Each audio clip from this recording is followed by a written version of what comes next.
नमस्कार दोस्तों, आपका स्वागत है हमारे YouTube channel economics education hub Shashikant sir के चैनल में। आज हम बात करेंगे भारतीय अर्थव्यवस्था के एक अन्य टॉपिक के बारे में, जिसका नाम है विकास तथा नियोजन। विकास तथा नियोजन से संबंधित जो पूर्व की परीक्षा में कुछ प्रश्न पूछे गए हैं, जो आने वाली परीक्षाओं के लिए महत्वपूर्ण है, चाहे वो फर्स्ट ग्रेड इकोनॉमिक्स की एग्ज़ाम हो, पीजीटी इकोनॉमिक्स के एग्ज़ाम हो या अन्य कोई प्रतियोगी एग्ज़ाम हो, उनके लिए महत्वपूर्ण प्रश्न है। इसलिए आज का वीडियो पूरा देखें और आने वाली परीक्षाओं में इन्हीं में से कुछ प्रश्न पूछ सकते हैं, इसलिए वीडियो को मिस ना करें। तो हम स्टार्ट करते हैं। पहला प्रश्न, आर्थिक नियोजन निम्नलिखित सूची का एक विषय है। तो इसका आंसर होगा सी, समवर्ती सूची। जो आर्थिक नियोजन है वह समवर्ती सूची का विषय है। तो इसकी व्याख्या जानते हैं कि भारतीय संविधान की अनुसूची 7 में केंद्र तथा राज्यों के बीच कार्यों में बंटवारे के संबंध में 3 सूचियां दी गई है, जहां पर उनके कार्यों की रूपरेखा दी गई है। आर्थिक एवं सामाजिक नियोजन का उल्लेख समवर्ती सूची की प्रविष्टि संख्या 20 में किया गया है। नियोजन का उद्देश्य संतुलित सामाजिक आर्थिक विकास, उपलब्ध संसाधनों के उपयोग का अधिकतम करना, क्षेत्रीय विषमताओं को दूर करना और विकास को समावेशी बनाना। तो इस प्रकार हमने पहले सवाल का आंसर और उसकी व्याख्या जानी। दूसरा सवाल है, किस देश की योजना प्रणाली पर भारतीय योजना आधारित है? तो इसका आंसर होगा सोवियत योजना। तो इसकी व्याख्या दे रखी है कि देश की समृद्धि और विकास के लिए आर्थिक नियोजन की अवधारणा की सबसे पहले संकल्पना भूतपूर्व सोवियत संघ ने की थी। सन 1951 में जब भारत ने नियोजन कार्यक्रम आरंभ किया, तब तक सोवियत संघ ने सकल नियोजित विकास कार्यक्रम के कई वर्ष पूरे कर लिए थे। वास्तव में भारत में नियोजन का निर्णय बड़ी सीमा तक सोवियत संघ में नियोजन की सफलता से प्रेरित होकर ही किया गया था, किंतु दोनों में अंतर था। सोवियत संघ का नियोजन राज्यवादी था, जबकि भारत का नियोजन मिश्रित अर्थव्यवस्था पर आधारित था। अगला सवाल है कि भारत में कुछ उद्योगों के बीमार होने का मुख्य कारण है। तो इसका आंसर होगा डी, कुप्रबंध। अब इस सवाल की व्याख्या जानते हैं कि औद्योगिक अस्वस्थता का सबसे प्रधान कारण है प्रबंध संबंधी समस्याएं, उत्पादन, विपणन, वित्त, कर्मचारियों आदि के बारे में गलत निर्णय से व्यवसाय नष्ट हो जाता है। माल के स्टॉक का ठीक से प्रबंध न करना, मशीनों और संयंत्रों के रखरखाव पर ठीक से ध्यान न देना, उत्पादित माल की गुणवत्ता को बनाए रखने की कोशिश न करना आदि उत्पादन के क्षेत्र में कुप्रबंधन के उदाहरण है। वर्ष 1984 में औद्योगिक अस्वस्थता की समस्या की जांच पर तिवाड़ी समिति की रिपोर्ट, 1991 में औद्योगिक एवं वित्त पुनर्निर्माण बोर्ड तथा 1997 में रिजर्व बैंक के अनुसार औद्योगिक अस्वस्थता का मुख्य कारण खराब प्रबंध व्यवस्था का होना था। तो इस प्रकार हमने इस सवाल की आंसर की व्याख्या जानी। अगला चौथा सवाल है कि निम्न में से कौन सा एक उपभोक्ता अधिकार नहीं है? तो इसके 4 ऑप्शन दे रखे हैं। ए, सुरक्षा का अधिकार, बी, सूचना का अधिकार, सी, चुनने का अधिकार, डी, शोषण के विरुद्ध अधिकार। तो इसका आंसर होगा बी, सूचना का अधिकार। इस सवाल की व्याख्या जानते हैं कि उपभोक्ता संरक्षण अधिनियम 1986 एवं उपभोक्ता संरक्षण संशोधन अधिनियम 1993 में जीवन संपत्ति के लिए खतरनाक सेवाओं एवं माल के विपणन के विरुद्ध सुरक्षा संरक्षण पाने का अधिकार, चुनने का अधिकार, अनुचित व्यापारिक व्यवहार या उपभोक्ताओं के अनैतिक शोषण के विरुद्ध क्षतिपूर्ति का अधिकार आदि उपभोक्ताओं के अधिकारों का वर्णन है, किंतु सूचना के अधिकार का वर्णन नहीं है। इसके बजाय सूचित किए जाने का अधिकार का वर्णन है। तो इस प्रकार हमने इस सवाल की व्याख्या जानी। पांचवा सवाल है कि एक मूल्य सूचकांक का प्रधान उद्देश्य है इसमें हुए परिवर्तन को मापना। ए जीवन स्तर, बी धन में स्वर्ण की मात्रा, सी रुपए की खरीद शक्ति और डी उत्पादन क्षमता। तो इसका आंसर होगा सी रुपए की खरीद शक्ति। इसकी व्याख्या जानते हैं कि एक मूल्य सूचकांक का प्रधान उद्देश्य रुपए की खरीद शक्ति में हुए परिवर्तनों को मापना है। एक मूल्य सूचकांक दो समय अवधि के दौरान मूल्य में हुए परिवर्तनों की माप है। छठवां सवाल है कि कंपनियों द्वारा प्रदत्त लाभांश घोषित किया जाता है। ए अधिकृत पूंजी पर, बी अभिदत्त पूंजी पर, सी निर्गमित पूंजी पर और डी इनमें से कोई नहीं। तो इसका आंसर होगा बी अभिनत पूंजी पर। तो इसकी व्याख्या जानते हैं। एक कंपनी द्वारा प्रदत्त लाभांश अभिनत पूंजी पर घोषित किया जाता है। सातवां सवाल है कि जब व्यक्तिगत उत्पादन इकाइयों एक योजना बनाती है, उसे संबंधित उद्योग समूह, राज्य सरकारों तथा अंतिम रूप से केंद्र सरकार को भेज देती है, तो उस प्रक्रिया को कहा जाता है। ए ऊपर के नियोजन के रूप में, बी नीचे के नियोजन के रूप में, सी ढांचागत नियोजन के रूप में और डी विकास नियोजन के रूप में। तो इसका आंसर होगा बी नीचे से नियोजन के रूप में। तो इसकी व्याख्या जानते हैं कि जब व्यक्तिगत उत्पादन इकाइयां एक योजना बनाती है, उसे संबंधित उद्योग समूह, राज्य सरकारों तथा अंतिम रूप से केंद्र सरकार को भेज देती है, तो उस प्रक्रिया को नीचे से नियोजन के रूप में जाना जाता है। जबकि इसके विपरीत जब केंद्र सरकार आर्थिक नियोजन का निर्माण कर उसे राज्य सरकारों, उद्योग समूह तथा व्यक्तिगत उत्पादन इकाइयों को भेजती है, तो वह ऊपर से नियोजन कहा जाता है। और ढांचागत नियोजन आर्थिक विकास के साथ सामाजिक ढांचे में वांछित परिवर्तनों के महत्व प्रदान करता है। इसका उद्देश्य सामाजिक आर्थिक व्यवस्था को प्राप्त करना, जो आर्थिक विकास की प्रक्रिया को गति प्रदान कर सके। तो इस प्रकार हमने ढांचागत नियोजन, ऊपर से नियोजन और नीचे से नियोजन की व्याख्या जानी है। आठवां सवाल है कि भारत की पंचवर्षीय योजनाओं के दौरान पूंजी उत्पाद अनुपात है। ए कम होता रहा है, बी बढ़ता रहा है, सी अपरिवर्तित रहा है और डी प्रभावित नहीं हुआ है। तो इसका आंसर होगा बी बढ़ता रहा है।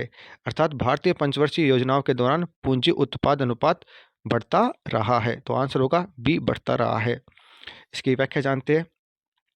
प्रति इकाई उत्पादन के लिए आवश्यक पूंजी की मात्रा पूंजी उत्पादन अनुपात कहलाती है।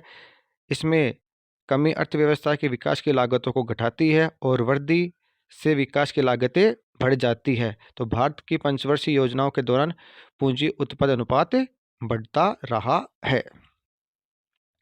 नवा सवाल है कि भारत में कृषि कराधान के कठिन होने का कारण है।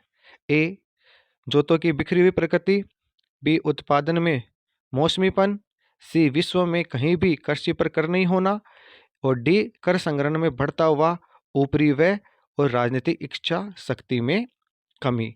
तो इसका आंसर होगा डी कर संग्रहण में बढ़ता हुआ ऊपरी व्यय और राजनीतिक इच्छा शक्ति में कमी। इस सवाल की व्याख्या जानते हैं कि भारत में कृषि कराधान के कठिन होने का कारण है कृषि जोतों का आकार तथा भौगोलिक विषमताएं। कृषि से प्राप्त आय का लेखांकन करना अत्यंत ही कठिन कार्य है। उपरोक्त कारणों के साथ साथ भारत में राजनीतिक इच्छा शक्ति की कमी भी इसका महत्वपूर्ण कारण है। 10वां सवाल है कि भारत में राष्ट्रीय विकास परिषद का गठन हुआ था। ए 1945, बी 1948, सी 1952, डी 1965। तो इसका आंसर होगा सी 1952।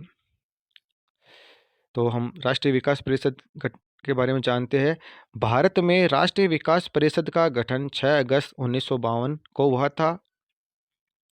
राष्ट्रीय विकास परिषद एक संविधानेतर निकाय है जिसका कार्य पंचवर्षीय योजनाओं का अनुमोदन करना, उनकी प्रगति पर समय समय पर विचार करना, योजनाओं के निर्धारित लक्ष्यों तथा उद्देश्यों की प्राप्ति के लिए सुझाव देना। राष्ट्रीय विकास परिषद का अध्यक्ष प्रधानमंत्री होता है। तथा केंद्रीय मंत्री परिषद के सभी सदस्य, सभी राज्यों के मुख्यमंत्री, संघ शासित प्रदेशों के प्रशासक तथा योजना आयोग के सभी सदस्य इसके पदेन सदस्य होते हैं। अगली इसकी मुख्य बात है कि राष्ट्रीय विकास परिषद को मिनी कैबिनेट भी कहा जाता है। राष्ट्रीय विकास परिषद की स्थापना नियोगी समिति की संतुष्टि पर की गई। इसकी संतुष्टियां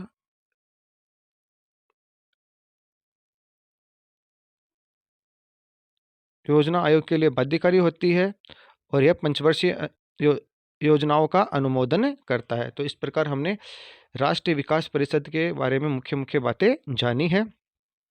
11वां सवाल है कि सूची ए पंचवर्षीय योजनाओं और सूची ब परिवार नियोजन रणनीतियों के साथ सुमेलित कीजिए और नीचे और सूचियों के नीचे दे कोटों का प्रयोग कर सही उत्तर चुनिए। तो सूची 1 में पंचवर्षीय योजनाएं दे रखी है, प्रथम, द्वितीय, तृतीय और चतुर्थ। और सूची 2 में परिवार नियोजन की रणनीति है, जैसे कैफेटेरिया रणनीति, चिकित्सा केंद्र रणनीति, यांत्रिक रणनीति और लयबद्ध रणनीति। तो इसका आंसर होगा डी।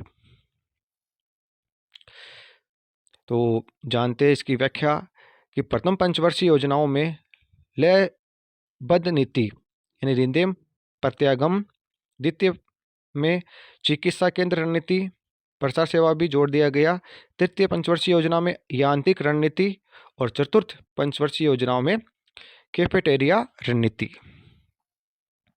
अन्य महत्वपूर्ण तथ्य के बारे में जानते हैं कि जनसंख्या वृद्धि को नियंत्रित करने का केवल एक तरीका है प्रजनन दर में कमी लाना, जिसे परिवार नियोजन कहा जाता है।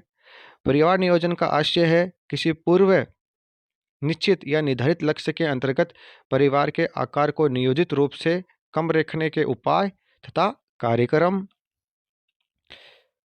भारत विश्व का प्रथम देश है जिसने परिवार नियोजन को सरकारी नीति के रूप में स्वीकार किया है। अगली जो मुख्य बात है, मुख्य बिंदु है कि वर्ष 1952 में राष्ट्रीय परिवार नियोजन कार्यक्रम शुरू किया गया। अगला जो मुख्य बात है कि लयबद्ध या रिंदम प्रत्यागम प्रथम योजना में प्रारंभ हुआ। अगली जो मुख्य बात है, मुख्य तथ्य है कि क्लिनिकल या चिकित्सीय प्रत्यागम तृतीय पंचवर्षीय योजनाओं में प्रारंभ हुआ, जिसके अंतर्गत केंद्र तथा राज्य स्तर पर क्लिनिकल सेवा प्रदान करने वाले संगठनों को स्थापित करने तथा प्रजनन एवं जनांकीय शोध पर बल दिया गया।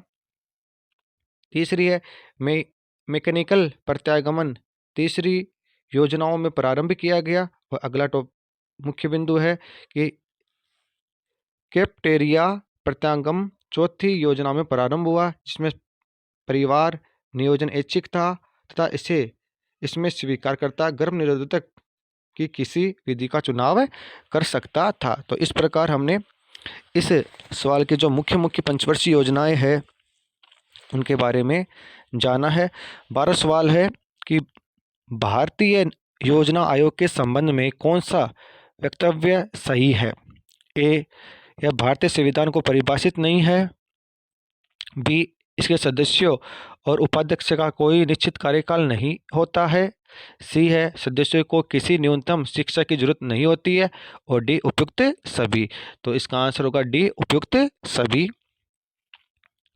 तो हम योजना आयोग के बारे में जानते हैं और इसकी व्याख्या जानते हैं कि भारत में योजना आयोग का गठन वर्ष 1950 में एक गैर स्वाधिक या गैर संवैधानिक तथा परामर्शदात्री निकाय के रूप में किया गया था। इसका प्रथम कार्यकाल 7 अप्रैल 1951 से 31 मार्च 1956 था। योजना आयोग के सदस्यों एवं उपाध्यक्ष का कोई निश्चित कार्यकाल नहीं होता था। सरकार की आवश्यकता अनुसार सदस्यों की नियुक्ति होती थी। सदस्यों के लिए कोई निश्चित योग्यता नहीं होती थी। वे अपने क्षेत्र के अनुभवी और विशेषज्ञ होते थे।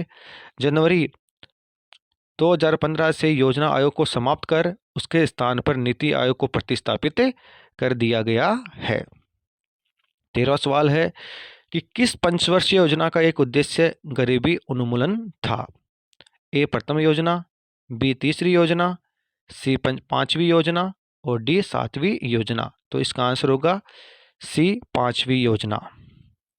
इसकी व्याख्या जानते हैं कि पांचवी पंचवर्षीय योजनाओं में गरीबी उन्मूलन तथा रोजगार सृजन का विशेष बल दिया गया तथा गरीबी निवारण का नारा छठी पंचवर्षीय योजनाओं में दिया गया तथा सभी बड़े और महत्वपूर्ण कार्यक्रम छठी योजनाओं में शुरू हुए। अन्य महत्वपूर्ण तथ्य है कि गरीबी रेखा के निर्धारण के संबंध में अधिक प्रभावी तथा आधिकारिक प्रयास वर्ष 1977 में किया गया। अगला जो तथ्य है, निर्धनता की माप के लिए डीटी लकड़ावाला की अध्यक्षता में एक विशेषज्ञ का दल का गठन वर्ष 1989 में किया गया। आठवीं योजनाओं में कैलोरी प्राप्ति 2400 ग्रामीण और 2100 शहरी आधार को स्वीकार किया गया। अगला मुख्य तथ्य है कि 20 जून 2013 को योजना आयोग द्वारा तेंदुलकर पद्धति के आधार पर गरीबी रेखा संबंधी आंकड़े जारी किए गए। वर्ष 2011-12 में भारत की कुल जनसंख्या का 21.92% गरीबी रेखा के नीचे अधिवासित है। वर्ष 2011-12 में सर्वाधिक गरीबी प्रतिशतता वाले राज्यों या केंद्र शासित प्रदेश छत्तीसगढ़, दादर व नगर हवेली, झारखंड है। वर्ष 2011-12 में न्यूनतम गरीबी प्रतिशतता वाले शीर्ष राज्य केंद्र शासित प्रदेश अंडमान निकोबार, लक्षद्वीप, गोवा। उत्तर प्रदेश में गरीबी का स्तर 29.43% है। वर्ष 2011-12 में सर्वाधिक गरीब जनसंख्या वाले शीर्ष राज्य उत्तर प्रदेश, बिहार, मध्य प्रदेश थे। गरीबी के आकलन के लिए तेंदुलकर समिति की पद्धति की समीक्षा के लिए सी रंगराजन की अध्यक्षता में वर्ष 2012 में एक विशेषज्ञ समूह का गठन किया गया, जिसने अपनी रिपोर्ट जून 2014 में सरकार को सौंप दी। इस रिपोर्ट के अनुसार वर्ष 2011-12 में भारत की कुल जनसंख्या का 29.5% गरीबी रेखा के नीचे अधिवासित है।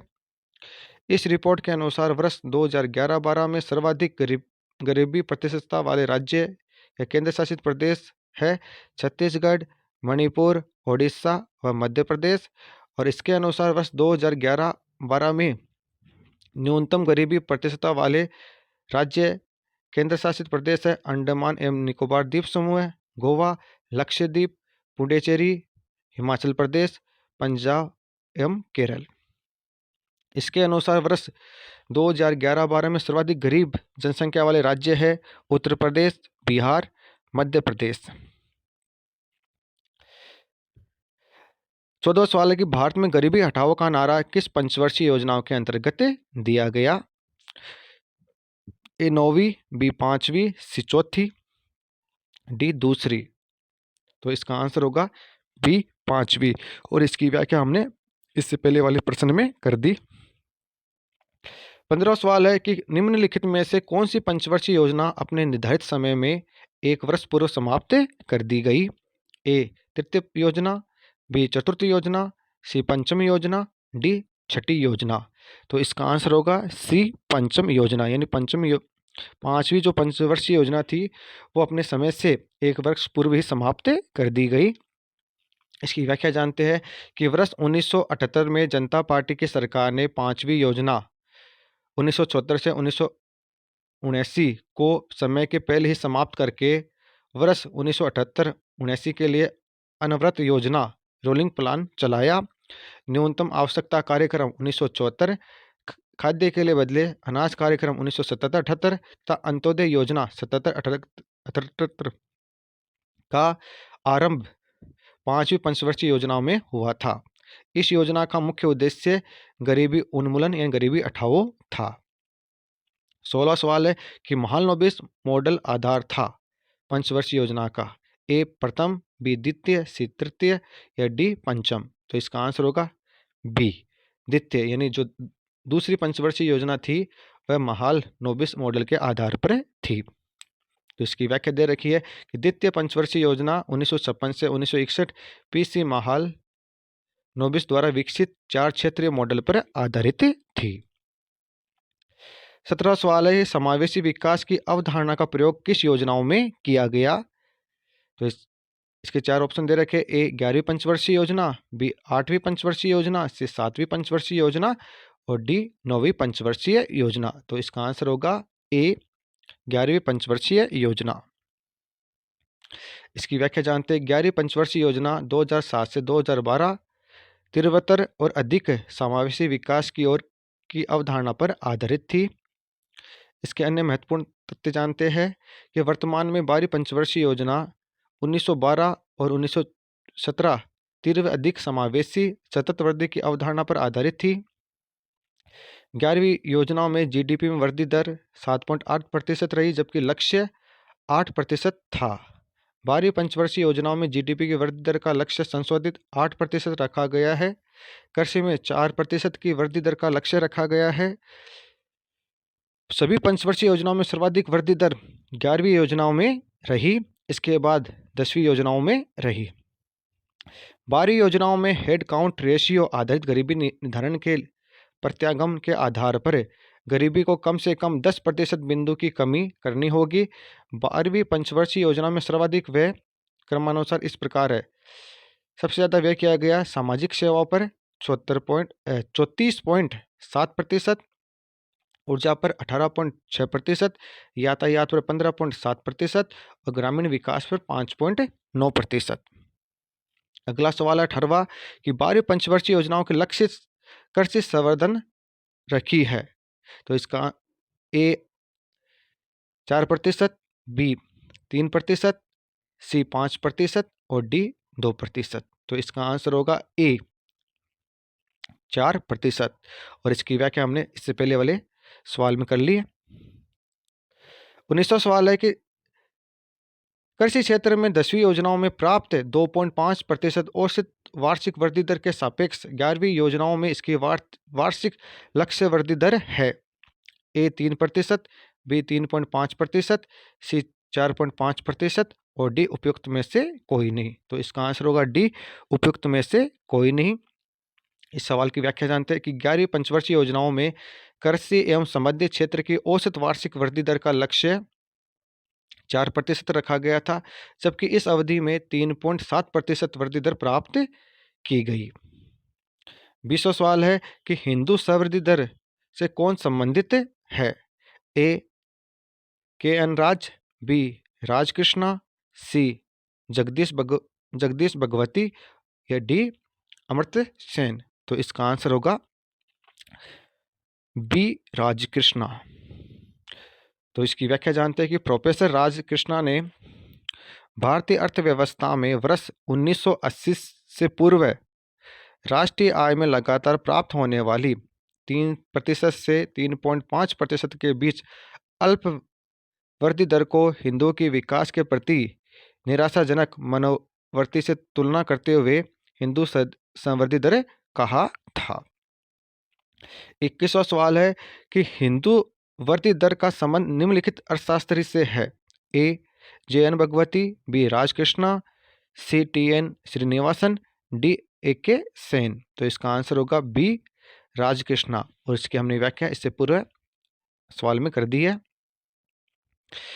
22वां सवाल है कि भारत में आर्थिक नियोजन वस्तु आधारित न होकर जन आधारित होना चाहिए। यह तर्क दिया है। ए के सेन ने, बी जय भगवती ने, सी आई जी पटेल ने और डी एम एस हलूवालिया ने। तो इसका आंसर होगा ए के सेन ने। तो इसकी व्याख्या जानते हैं कि नोबेल पुरस्कार विजेता अर्थशास्त्री अमर्त्य सेन के शब्दों में भारतीय अर्थव्यवस्था को बहुराष्ट्रीय अर्थव्यवस्था के जैसे वस्तु उन्मुख न होकर जन उन्मुख होना चाहिए। इस प्रकार का यह तर्क गांधीवादी सिद्धांतों का समर्थन करता है, जिसके अनुसार भारत के लिए निर्दिष्ट नीतियां जन आधारित होनी चाहिए, जिससे अधिकाधिक लोगों के लिए रोजगार के अवसर उपलब्ध हो सके। 23वां सवाल है कि आर्थिक समृद्धि के साथ राष्ट्रीय आय में सेवा क्षेत्र का योगदान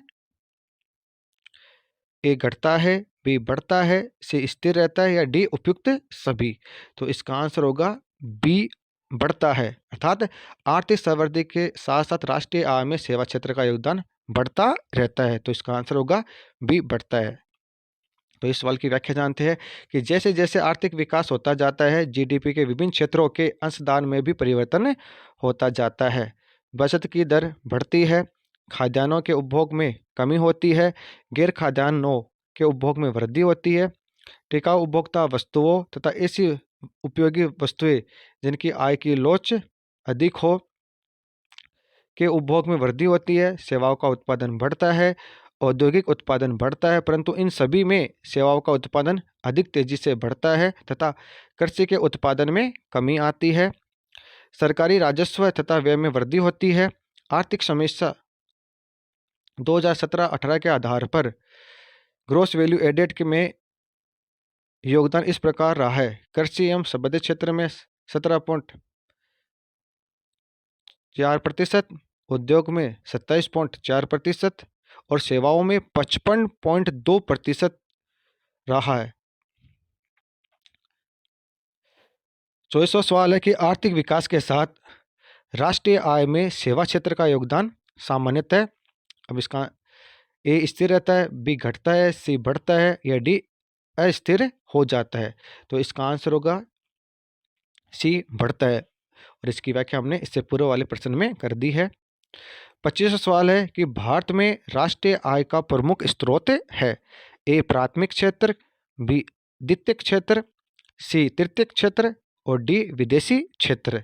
तो इसका आंसर होगा सी, तृतीयक क्षेत्र। इसकी भी व्याख्या हमने पहले कर दी है। 26वां सवाल है कि भारत में राष्ट्रीय आय का सबसे बड़ा स्रोत है।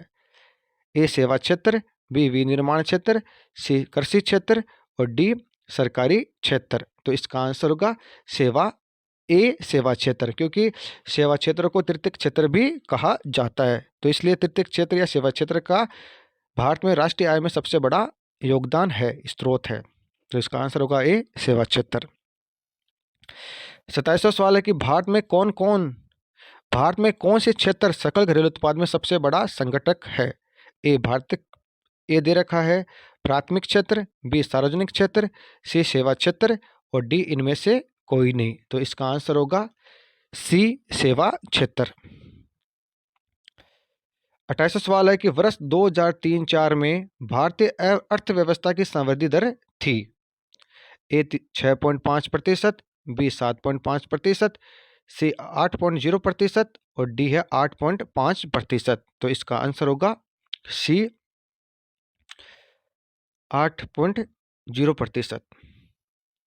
इसकी व्याख्या भी दे रखी है कि वर्ष 2003-4 में भारतीय अर्थव्यवस्था की संवृद्धि दर लगभग 8% थी। आर्थिक समीक्षा 2017-18 के अनुसार वर्ष 2017-18 में जीडीपी की वृद्धि दर 6.5% अनुमानित है, जबकि विगत 3 वर्षों में 7% से अधिक रही। 29वां सवाल है कि अर्थव्यवस्था के उदारीकरण तथा भूमंडलीकरण यानी वैश्वीकरण के संदर्भ में निम्नलिखित कथन पर विचार कीजिए। तो पहला ऑप्शन दे रखा है, 4 विचार दे रखे हैं। पहला विचार दे रखा है कि आयोजन एक सांकेतिक भूमिका होती है। दूसरा विचार है कि आयोजन की कोई भूमिका नहीं होती। तीसरा है आयोजन निर्धनों की सुरक्षा चक्र प्रदान करने में सहायक होता है। और चौथा है आयोजन निर्धनों को सुरक्षा चक्र प्रदान करने में सहायक नहीं होता। तो कूट दे रखे हैं, इन्हें प्रदत्त कूट में से सही उत्तर का चयन कीजिए। तो कूट दे रखे, ए दे रखा है केवल 2 सही है, बी दे रखा है केवल 3 सही है, सी दे रखा है केवल 1 सही है और डी दे रखा है 1 और 3 सही है। तो इसका आंसर होगा डी, 1 और 3 सही है। तो इसकी व्याख्या जानते हैं कि अर्थव्यवस्था के उदारीकरण और भूमंडलीकरण के दौरान आयोजन की सांकेतिक भूमिका होती है तथा आयोजन निर्धनों की सुरक्षा चक्र प्रदान करने में सहायक होता है। 30वां सवाल जानते हैं कि निम्नलिखित योजनाओं में से किस योजनाओं में भारतीय अर्थव्यवस्था ने उच्चतम संवृद्धि दर प्राप्त की है। तो ए नवम, बी अष्टम, सी चतुर्थ और डी द्वितीय। तो इसका आंसर होगा बी, अष्टम। योजना आयोग की वार्षिक रिपोर्ट 2012 के अनुसार पंचवर्षीय योजनाएं दे रखी है। तो लक्षित विकास भी दे रखा है और राष्ट्रीय आय की वृद्धि दर भी दे रखी है। तो पहली योजना, दूसरी योजना, तीसरी योजना, चौथी, पांचवी, छठवीं, सातवीं, आठवीं, नौवीं, 10वीं, 11वीं और 12वीं के लक्षित विकास और वृद्धि दरें दे रखी है। 31वां सवाल है कि 10वीं पंचवर्षीय योजनाओं में वार्षिक संवृद्धि दर रखी गई है। ए 6%, बी 7%, सी 8% और डी 9%। तो इसका आंसर होगा सी 8%। 32वां सवाल है कि पंचवर्षीय योजनाओं के अतिरिक्त भारत में वार्षिक योजनाओं का भी क्रियान्वयन हुआ है। इनकी सही संख्या क्या है? ए 3, बी 4, सी 5 और डी 6। तो इसका आंसर होगा डी 6। तो इसकी व्याख्या जानते हैं कि भारत में पंचवर्षीय योजनाओं का सामान्य क्रम 3 बार 1966 से 1969, 1979 से 80, 1990 से 92 अवरुद्ध हुआ, अर्थात 3+1+2 यानी बराबर 6, यानी 6 वर्षों के लिए योजना अवरोधित हुई है। इस प्रकार 12 पंचवर्षीय योजनाएं चली तथा इसके अतिरिक्त 6 वार्षिक योजनाएं चली, जिनमें से 3 तीसरी योजनाओं के दौरान और 1 छठी योजनाओं के दौरान तथा 2 8वीं योजनाओं के दौरान चली। 33वां सवाल है कि भारत में योजना आयोग का पदेन अध्यक्ष होता है। ए प्रधानमंत्री, बी योजना मंत्री, सी वित्त मंत्री या डी उपयुक्त में से कोई नहीं।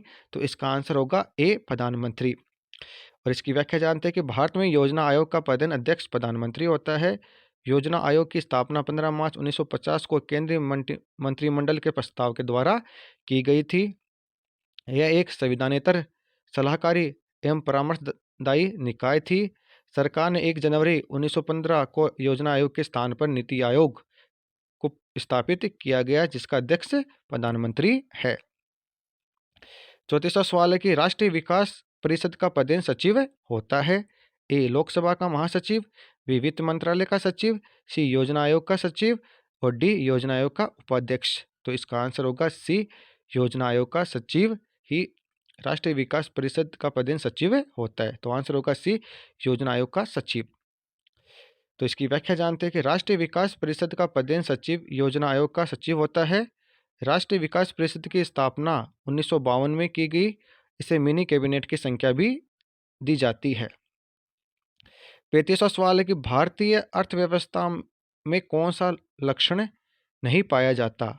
ए गरीबी, बी अशिक्षा, सी प्रति व्यक्ति उच्च आय और डी कृषि की प्रधानता। तो इसका आंसर होगा सी प्रति व्यक्ति उच्च आय। ये भारतीय अर्थव्यवस्था का लक्षण नहीं है। ये आंसर होगा सी प्रति व्यक्ति उच्च आय। तो इसकी व्याख्या जानते हैं कि भारतीय अर्थव्यवस्था एक विकासशील अर्थव्यवस्था है और इसकी विशेषताओं में प्रति व्यक्ति उच्च आय का लक्षण नहीं पाया जाता। 36वां सवाल है कि निम्नलिखित वर्गीकरण में द्वितीय योजना काल से संशोधित गाडगिल सूत्र का प्रयोग किस वर्ष में होता है? किस वर्ग में होता है? तो 4 ऑप्शन दे रखे हैं। पहला ए दे रखा है राज्य की योजनाओं को केंद्रीय सहायता आवंटन करने हेतु, बी राज्यों के अनुदान निर्धारण हेतु, सी राज्यों के मध्य इतर आय के निर्धारण हेतु और डी दे रखा है राज्यों में केंद्रीय सरकार द्वारा संचालित योजनाओं के आवंटन हेतु। तो इसका आंसर होगा ए राज्य की योजनाओं को केंद्रीय सहायता आवंटन करने हेतु। इस सवाल की व्याख्या जानते हैं कि राज्य की योजनाओं को केंद्रीय सहायता आवंटन करने हेतु वर्ष 1969-70 चौथी योजनाओं में गाडगिल सूत्र का प्रयोग किया गया। गाडगिल फॉर्मूले में अगस्त 1970, अगस्त 1980 तथा अक्टूबर 1990 में संशोधन किया गया। वर्ष 1991 में एक नया सूत्र प्रणब मुखर्जी सूत्र लागू किया गया, जिसमें वर्ष 1996 में संशोधन किया गया तथा वर्तमान में ये सूत्र लागू है। संशोधित प्रणब मुखर्जी सूत्र निम्नलिखित आधार पर विभिन्न राज्यों के बीच उनकी वार्षिक योजनाओं को पूरा करने के लिए संसाधनों का बंटवारा करता है। ए 60% राशि 1971 की जनसंख्या के आधार पर, 20% प्रति व्यक्ति के आधार पर, 10% कर प्रयास के आधार पर और 10% विशिष्ट समस्याओं के आधार पर।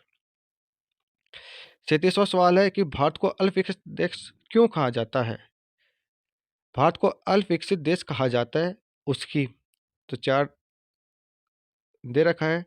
ए नियोजन की आवश्यकता के कारण, बी तीव्र गति की जनसंख्या में वृद्धि के कारण, सी कृषि की आधारित निर्भरता के कारण और डी दे रखा है औद्योगिक प्रगति की मंद गति के कारण। तो कोड दे रखा है केवल ए केवल एक, बी एक और दो, सी दो और तीन और डी दे रखा है दो, तीन और चार। तो इसका आंसर होगा डी, दो, तीन और चार। इस सवाल की व्याख्या जानते हैं कि भारत को अल्प विकसित देश इसलिए कहा जाता है कि क्योंकि यहाँ पर प्रति व्यक्ति वास्तविक आय, जीवन निर्वाह का स्तर, जीवन की गुणवत्ता अत्यंत ही कम स्तर की है। यहाँ की अधिकांश जनसंख्या कुपोषण तथा गरीबी का शिकार है क्योंकि देश में कृषि पर निर्भरता तथा जनसंख्या का दबाव अधिक है तथा पूंजी निर्माण और उपलब्ध प्राकृतिक संसाधनों के विध्वंस की कमी तथा उत्पादन की प्रविधि या तकनीक अधिक पुरानी है। 38वां सवाल है कि प्रथम पंचवर्षीय योजना का मुख्य उद्देश्य था।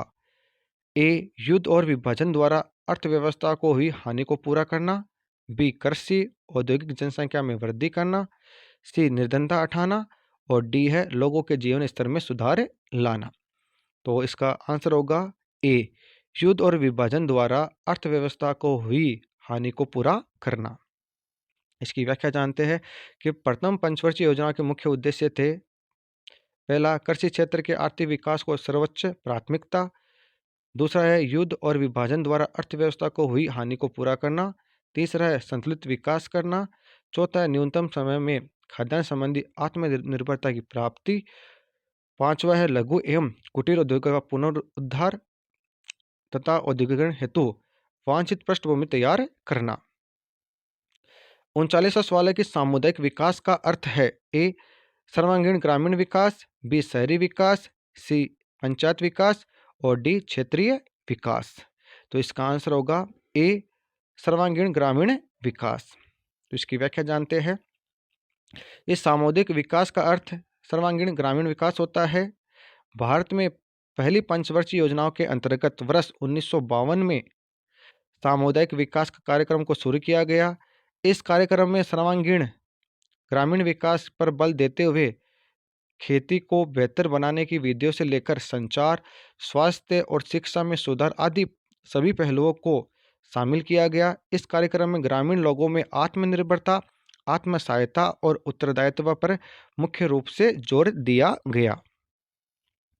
40वां सवाल है कि भारत की प्रथम पंचवर्षीय योजना का कार्यकाल था। ए सन 1951 से 56, बी सन 47 से 52, सी 1952 से 57 और डी दे रखा है 1956 से 61। तो इसका आंसर होगा ए 1951 से 1956 तक।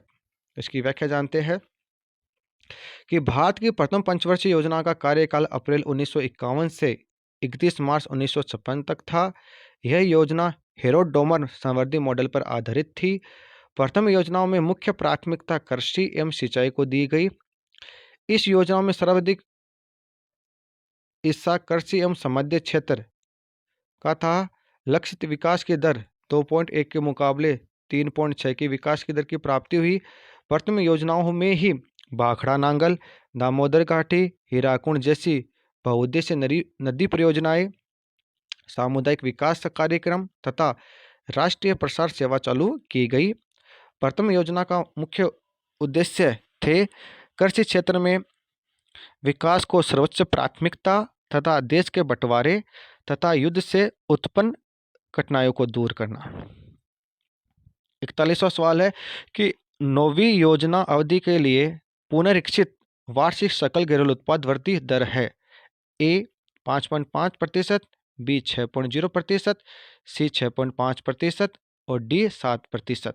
तो इसका आंसर होगा सी यानी 6.5%। तो इसकी व्याख्या जानते हैं कि नौवीं योजना अवधि 97 से 2000 के लिए पुनरीक्षित वार्षिक सकल घरेलू उत्पाद वृद्धि दर 6.5 निर्धारित की गई, किंतु वास्तविक विकास दर 5.5 की प्राप्ति हुई। सामाजिक न्याय तथा समता के साथ आर्थिक विकास नौवीं योजना का मुख्य उद्देश्य था। इसमें कृषि एवं ग्रामीण विकास को प्राथमिकता दी गई। 42वां सवाल है कि समावेशी वृद्धि किस पंचवर्षीय योजनाओं में सर्वप्रथम सम्मिलित हुई? ए 10वीं योजना, बी 12वीं योजना, सी 11वीं योजना और डी कोई नहीं। तो इसका आंसर होगा सी 11वीं योजना। 11वीं पंचवर्षीय योजना 2007-8 से 2011-12 में तीव्रतर और अधिक समावेशी विकास की ओर का लक्ष्य रखा गया था। 43वां सवाल है कि भारत में पंचवर्षीय योजनाओं में से किस एक को उसके समापन के लिए निर्दिष्ट तिथि से पूर्व ही समाप्त कर दिया गया? ए 3री पंचवर्षीय योजना, बी 4थी पंचवर्षीय योजना, सी 5वीं पंचवर्षीय योजना और डी 6ठी पंचवर्षीय योजना। तो इसका आंसर होगा सी 5वीं पंचवर्षीय योजना। इसकी व्याख्या जानते हैं कि जनता पार्टी सरकार ने मार्च 1978 में 5वीं पंचवर्षीय योजना को समय के 1 वर्ष पूर्व अर्थात 4 वर्षों के पश्चात ही समाप्त कर दिया गया। तो 44वां सवाल है कि वर्तमान में भारत के आर्थिक नियोजन में निम्नलिखित में से कौन सा सबसे कम महत्वपूर्ण है? ए इंगित नियोजन, बी अवस्थापना का विकास, सी आर्थिक नीति का फ्रेमवर्क और डी है बाजारों का नियमन व नियंत्रण। तो इसका आंसर होगा डी बाजारों का नियमन व नियंत्रण। इसकी व्याख्या जानते हैं कि आर्थिक नियोजन का अभिप्राय भौतिक संसाधनों के विवेकपूर्ण एवं उचित नियोजन तकनीक द्वारा विकास हेतु निर्देशित कार्यक्रम से है। अग्रलिखित विकल्पों में से इंगित नियोजन, अवस्थापना का विकास, आर्थिक नीति का फ्रेमवर्क आर्थिक नियोजन के महत्वपूर्ण घटक है। भारत में आर्थिक नियोजन का प्रारंभ 1 अप्रैल 1951 से पंचवर्षीय योजनाओं के रूप में हुआ। इस संदर्भ में योजना आयोग का गठन वर्ष 1950 में किया गया, जिसे 1 जनवरी 2015 को नीति आयोग के रूप में परिवर्तित कर दिया गया। अगला सवाल है 45वां कि विकास नियोजन का सर्वाधिक महत्वपूर्ण उद्देश्य है।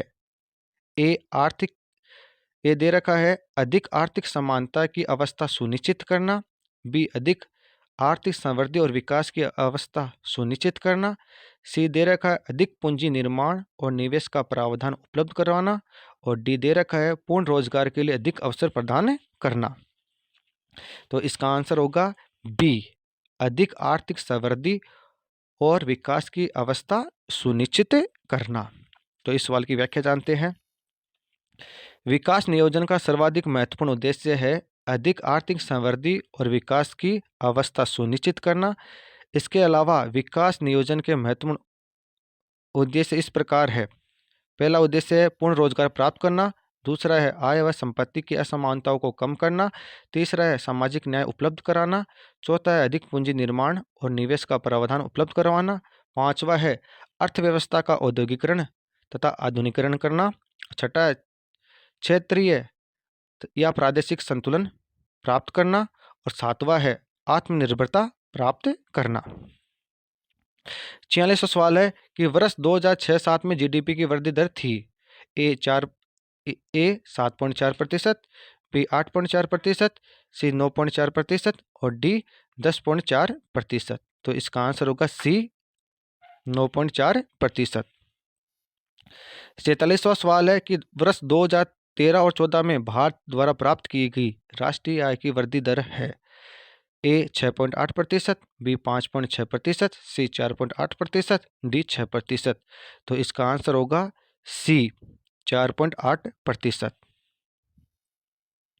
48वां सवाल है कि भारत की प्रथम पंचवर्षीय योजना आर्थिक विकास के किस मॉडल पर आधारित थी? A professor P C Mahalanobis model, B professor A K. Sen model, C professor Manmohan Singh model और D professor Harrod Domar model. तो इसका आंसर होगा D professor Harrod Domar model. तो भारत की प्रथम पंचवर्षीय योजना 1951 से 1956 आर्थिक विकास के हेरत डोमर मॉडल पर आधारित रही, जो आर्थिक वृद्धि की प्रक्रिया में निवेश के द्वैत कार्यकरण का मॉडल है। यह एक तरफ आय का निर्माण करता है और दूसरे पक्ष में पूंजी स्टॉक को बढ़ाकर अर्थव्यवस्था की उत्पादन क्षमता में वृद्धि करता है। तो इस प्रकार हमने आज के वीडियो में भारतीय अर्थव्यवस्था के टॉपिक विकास तथा नियोजन के महत्वपूर्ण प्रश्नों के बारे में जाना, यानी ऑब्जेक्टिव जो महत्वपूर्ण प्रश्न है उनके बारे में जाना, जो कि आने वाली प्रतियोगी एग्जामों के लिए महत्वपूर्ण है। इसी प्रकार ऐसे ही वस्तुनिष्ठ इकोनॉमिक्स से संबंधित प्रश्न के लिए हमारे यूट्यूब चैनल को सब्सक्राइब कीजिए, वीडियो को अधिक से अधिक शेयर कीजिए, लाइक कीजिए, कमेंट कीजिए। धन्यवाद।